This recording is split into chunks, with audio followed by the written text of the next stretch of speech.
Special theory of রিলেটিভিটির ওপর বাংলা ভাষায় কোনো সিরিজ অফ লেকচার্স আমি আজ পর্যন্ত ইউটিউবে পাইনি।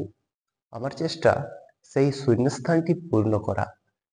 আজকে প্রথম দিনের লেকচারে তোমাকে বোঝানোর চেষ্টা করব। থিওরি অফ রিলেটিভিটি তো বললেই পারতাম আমরা, কেন স্পেশাল থিওরি অফ রিলেটিভিটি বললাম, এবং আইনস্টাইন যে দুটি পস্টুলেট ফার্স্ট অ্যাজিউম করে ধরে নিয়ে তার সমস্ত কিছু ফেনোমেনন, যে টাইম ডাইলেশন, লেন্থ কন্ট্রাকশন ইত্যাদি ইত্যাদি ব্যাখ্যা করেছিলেন, সেগুলি ওই দুটি অ্যাজাম্পশনের ওপরেই ডিপেন্ডেন্ট। মানে বেসিক বিল্ডিং ব্লক বলতে পারো ওই দুটিকেই। তো সেই অ্যাজাম্পশন দুটি কি, সেই দুটি তোমাকে বলতে চেষ্টা করব। রিলেটিভিটি কোনো নতুন কনসেপ্ট নয়, মানে থিওরি অফ রিলেটিভিটি অনেক আগে থেকেই মানুষের জানা। তুমিও জানো যে তোমাকে যদি বলা হয় তুমি স্থির অবস্থায় বসে আমার লেকচারটি দেখছো, তো তুমি স্থির উইথ রেসপেক্ট টু তোমার ঘরে তুমি স্থির রয়েছো। এখন তুমি যদি বাইরে যাও, রাস্তাতে দেখো, সেক্ষেত্রে রাস্তা দিয়ে যে ক্যামেরা যাবে, মুভিং ক্যামেরা গাড়িতে থাকা, সেই ক্যামেরা তোমার যদি আপার ভিউকে ক্যাচ করে, তোমার পাগুলিকে না ক্যাচ করে, মানে তোমার আপার পোর্শনকে রেকর্ড করে, সেক্ষেত্রে সেই ক্যামেরার যে মোশনের কারণে তোমার যে ছবি রেকর্ড হবে, সেখানে কিন্তু এটি মনে হতে পারে যে তুমি গতিশীল, অথচ তুমি কিন্তু এক জায়গায় স্থির থাকবে। মানে তুমি এক জায়গায় স্থির, কিন্তু তোমার ব্যাকগ্রাউন্ড যদি মুভিং হয়, সেক্ষেত্রে তোমাকে দেখে মনে হতে পারে যে তুমি মুভ করছো। মানে তোমার ব্যাকগ্রাউন্ড মুভ করছে নাকি তুমি মুভ করছো, সেটি বলা সম্ভব নয়। সেটি থিওরি অফ রিলেটিভিটি। আমাদেরকে কোনো একটি বস্তুর গতির অবস্থা বোঝানোর জন্য অপর একটি বস্তুর গতির অবস্থা সাপেক্ষ ধরতে হয়। অর্থাৎ আমি ও বোর্ডটি স্থির রয়েছি, কিন্তু কার সাপেক্ষে? এই রুমটির সাপেক্ষে। এই রুমটি রয়েছে পৃথিবীর ওপর, পৃথিবী তো রোটেট করছে নিজের অক্ষের চারদিকে, আবার সূর্যের চারপাশে বৃত্তাকার পথে ভ্রমণ করছে। তাই যেহেতু এই রুমটি গতিশীল, এই বোর্ডটি গতিশীল, আমি গতিশীল।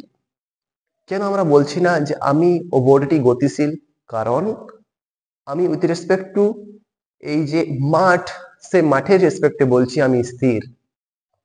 আমাদের সাপেক্ষ যদি অপরে হয়, মানে ইউনিভার্সের অপরে অপরে যায়, সেক্ষেত্রে তুমি বুঝতে পারবে যে কোনো কিছুই স্থির কিংবা গতিশীল বলার আগে আমাদেরকে অপর একটি বস্তুর গতির অবস্থাকে ধরে নিতে হয়।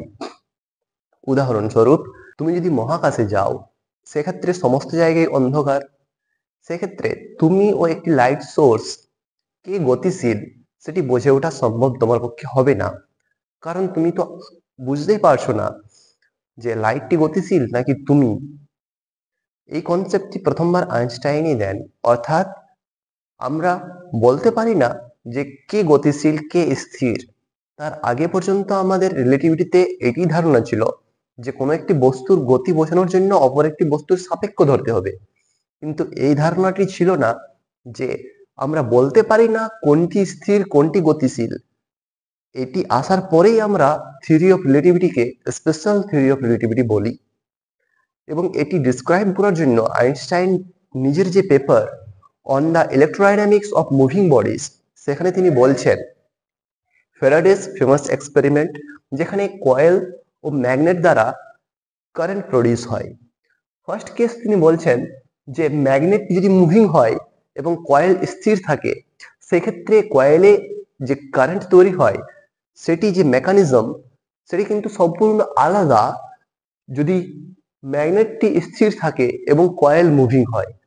যদি কয়েলের ভেলোসিটি জিরো হয়, সেক্ষেত্রে কয়েলের ভিতরে থাকা ইলেকট্রনগুলির নেট ভেলোসিটি জিরো।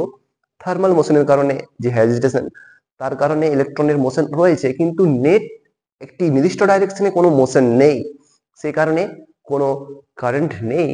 কিন্তু এই মুভিং ম্যাগনেটের কারণে চেঞ্জিং ম্যাগনেটিক ফিল্ড, ম্যাগনেটের মধ্যে থাকা ম্যাগনেটিক ফিল্ড চেঞ্জ হবে যদি ম্যাগনেটটি মুভ করে। সেই changing magnetic field electric field তৈরি করবে এবং কয়েলের ইলেকট্রনিকগুলির ওপর ইলেকট্রিক ফিল্ডের কারণে ফোর্স অ্যাপ্লাই হবে, যে ফোর্সের ইকুয়েশন কিউ ইন্টু ই, এবং এই ফোর্সের কারণে ইলেকট্রনগুলি একটি নির্দিষ্ট দিকে মুভ করবে এবং আমরা কারেন্ট পাবো এই কয়েলে। সিমিলারলি যদি অপর কেসটি ধরি, সেক্ষেত্রে কিন্তু কয়েলটি মুভ করছে, মানে ইলেকট্রনগুলি মুভ করছে একটি নির্দিষ্ট দিকে, বাম দিক থেকে ডান দিকে, এবং ম্যাগনেটিক ফিল্ড কনস্ট্যান্ট।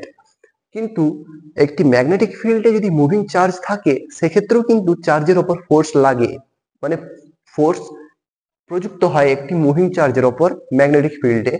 এবং সেই কনসেপ্ট অনুযায়ী এই ম্যাগনেটিক ফিল্ড কনস্ট্যান্ট হলেও, মানে ম্যাগনেটটি স্থির হলেও, কয়েল মুভ করার জন্য যে কারেন্ট পাবো, ফোর্স পাবো, সেই ফোর্সের কারণে ইলেকট্রনগুলি নির্দিষ্ট ডাইরেকশনে মুভ করবে। তো এই মুভমেন্টের কারণেও আমরা কারেন্ট পাবো। উভয় ক্ষেত্রে ইলেকট্রনের যে মুভমেন্ট সেটি সমান হবে যদি কয়েলের ভেলোসিটি এবং ম্যাগনেটের ভেলোসিটি সমান হয়। মানে ফার্স্ট কেসে ম্যাগনেটের ভেলোসিটি যদি ভি হয়, সেকেন্ড কেসে কয়েলের ভেলোসিটি যদি ভি হয় এবং V equals to 2 metre per second হয়, সেক্ষেত্রে উভয় ক্ষেত্রে তৈরি হওয়া কারেন্ট কয়েলের মধ্যে সমান হবে। তো তুমি দেখতেই পারছো এই দুটি ঘটনা ভিন্ন। মানে ফার্স্ট কেসে কয়েলটি মুভ করছে, সরি ম্যাগনেটটি মুভ করছে, এবং সেকেন্ড কেসে কয়েলটি মুভ করছে, কিন্তু আমরা বুঝে উঠতে পারছি না, মানে কোন রকম ফিজিক্যাল ল দ্বারা যে কারেন্ট প্রডিউস হলো, একটি রেজাল্ট পেলাম, সেই রেজাল্ট থেকে আমরা বলতে পারবো না যে কয়েলটির মুভমেন্টের কারণে ওই রেজাল্টটি এসেছে নাকি ম্যাগনেটের মুভমেন্টের কারণে ওই রেজাল্টটি আমরা পেয়েছি। আমরা যে কোনো এক্সপেরিমেন্টই করি কিনা, আমরা বলতে পারবো না যে কোনটি গতিশীল কোনটি স্থির। এবং কেবলমাত্র ইলেকট্রোডাইনামিক্স এর জন্যই নয়, তিনি যে ফেলিয়ার অফ, অথবা বলতে পারি unsuccessful attempts of measuring the speed of ether, মানে লাইট যে মিডিয়ামে ট্রাভার্স করে ধরা হয়েছিল, সেই মিডিয়ামের অস্তিত্ব প্রুভ করতে না পারার যে এক্সপেরিমেন্ট, সেখান থেকেও কিন্তু এটি প্রমাণিত হয় যে লাইটের গতি কিন্তু স্থির, এবং সেটি কিনা তিনি তার সেকেন্ড পস্টুলেটে নিয়েছেন। অর্থাৎ ফার্স্ট পস্টুলেটে তিনি বলছেন প্রিন্সিপাল অফ রিলেটিভিটি, সেখানে তার বক্তব্য যে কোন রকম ফিজিক্যাল ফেনোমেনন একটি ইনার্শিয়াল ফ্রেমে যা ঘটবে, সেই ফেনোমেনাকে যদি অন্য ইনার্শিয়াল ফ্রেমে নিয়ে যাওয়া হয়, সেক্ষেত্রে দুটি ফেনোমেনার মধ্যে কোনো রকম পার্থক্য বা কোনো রকম ডিফারেন্স ক্রিয়েট হবে না। এটি ফার্স্ট পস্টুলেট। এবং সেকেন্ড পস্টুলেটে তিনি বলছেন আলোর গতি ভ্যাকিউমে যে কোনো ইনার্শিয়াল ফ্রেম থেকেই তুমি মেজার করো কিনা সমান পাবে। মানে তুমি যদি একটি কনস্ট্যান্ট ভেলোসিটি নিয়ে, আরে ইনার্শিয়াল ফ্রেম কি সেটি আমি পরের ভিডিওতে ক্লিয়ার জানাবো, কিন্তু তার আগে এই দুটি পস্টুলেট তোমার কাছে স্পষ্ট হওয়া উচিত। ফার্স্ট পস্টুলেটে বলছেন, এই উদাহরণটি দিয়েছেন ফ্যারাডেস এক্সপেরিমেন্ট এবং যে ইথারের আনসাকসেসফুল মেজারমেন্ট অফ স্পিড সেটি বলছেন, এবং সেখান থেকে তিনি বলছেন যে কোনো ফিজিক্যাল যে এক্সপেরিমেন্ট সেটি থেকে বলে ওঠা সম্ভব নয় যে কে গতিশীল কে স্থির। সেই কারণেই যে রিলেটিভিটি সেটিকে স্পেশাল নাম দেওয়া হয়েছে। এবং স্পিড অফ লাইট কনস্ট্যান্ট, সেই ব্যাপারটিও তিনি বলছেন যে ভ্যাকিউমে তুমি যে কোনো ইনার্শিয়াল ফ্রেম থেকে তুমি লাইটের স্পিড কি মেজার করো কিনা, মানে ইনার্শিয়াল ফ্রেম হালকা টাচ দিয়ে দিই, যে তুমি যদি একটি ফ্রেমে কনস্ট্যান্ট মোশন নিয়ে এগোতে থাকো বা কনস্ট্যান্ট ভেলোসিটি নিয়ে এগোতে থাকো, তাহলে সেই ফ্রেমটি কিন্তু ইনার্শিয়াল। সো একটি লাইট সোর্সের দিকে তুমি যদি কনস্ট্যান্ট ভেলোসিটি নিয়ে এগিয়ে যাও, সেক্ষেত্রে লাইটের স্পিড তুমি সি পাবে, আর তার থেকে বেশি স্পিড নিয়েও তুমি যদি এগিয়ে যাও, সেক্ষেত্রেও কিন্তু লাইটের ভেলোসিটি সি পাবে। লাইটের ভেলোসিটি সবসময় কনস্ট্যান্ট। কখন? যদি ফ্রেমগুলি, যে ফ্রেম থেকে তুমি মেজার করবে সেই ফ্রেমগুলি ইনার্শিয়াল হয় এবং সেটি মেজারমেন্টটি ভ্যাকিউমে হয়। আশা করি কেন স্পেশাল থিওরি নাম হয়েছে এবং পস্টুলেট দুটি কি তোমার কাছে স্পষ্ট। এর পরের সিরিজে, মানে সরি এর পরের দিনের যে লেকচার, সেক্ষেত্রে আমি তোমাকে ইনার্শিয়াল ফ্রেম এবং নন ইনার্শিয়াল ফ্রেমের কনসেপ্টটি স্পষ্টভাবে বোঝানোর চেষ্টা করব।